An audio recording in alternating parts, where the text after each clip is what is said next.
La plastronique est une nouvelle discipline qui permet d'associer les avantages d'une part de la plasturgie, d'autre part de l'électronique. Dans la conception du produit final, l'électronique est directement intégrée sur le produit plastique, de forme 3D complexe, ce qui permet une grande liberté de design. C'est la raison pour laquelle sa conception doit prendre en compte de manière indissociable l'aspect plasturgie et électronique, et ce, dès le début du projet.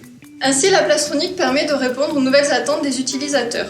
Elle permet par exemple la réduction du poids du produit ou encore l'intégration de nombreuses fonctions sans altérer son ergonomie. Elle favorise ainsi la rencontre de la technique et de l'esthétique. Mais au fond, la plastronique est au service d'une multitude d'usages.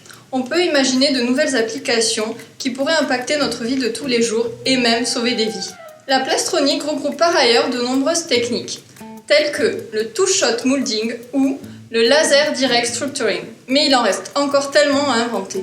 C'est pourquoi nous avons dès aujourd'hui besoin de développer de nouvelles compétences. Pour cela, l'enseignement supérieur s'appuie sur de nombreux partenariats. L'Université de Lyon, notamment avec des acteurs comme l'INSA, l'école CPE ou encore l'Université Claude Bernard. Il y a également des partenaires industriels avec la Fédération de la plasturgie et des composites, ainsi que le club industriel de la plastronique mis en place par Plastipolis. Et enfin, des partenariats avec le monde de la recherche, avec le laboratoire Ampère de Lyon. Ensemble, ils sont en phase de création de contenu pour des formations de Bac+2 à Bac+5. Ce sont des formations novatrices par leur aspect pratique. Elles s'appuieront sur des projets concrets portés par les étudiants, en lien direct avec les acteurs de la filière. Le prototypage y tiendra notamment une place importante. De la phase de R&D jusqu'à la réalisation finale, de nombreux profils travaillent ensemble, ce qui amène une évolution permanente de ces métiers.